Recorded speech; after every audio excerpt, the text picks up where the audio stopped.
This is a demonstration to show just how easy it is to empty the ashtray and light the thermopole boiler.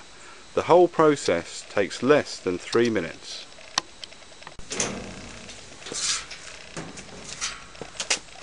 Withdraw the clamping handle and press downwards and take out the locking pin. Release the pressure and slide the burning pan towards you. The burning pan contains the ashtray. Take out the ashtray and scrape out the ash. Use a bucket or a spatula for disposal. Replace the ash pan and fill the ash pan with about a couple of diesel or kerosene, just enough to cover the bottom of the ashtray. Slide the burning pan forward until it is halfway under the burner.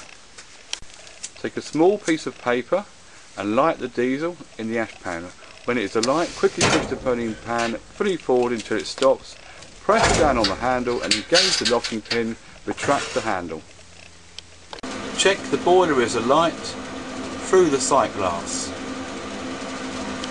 Switch on the burner fan, switch on the oil feed pump, close the doors and turn on the water circulating pump.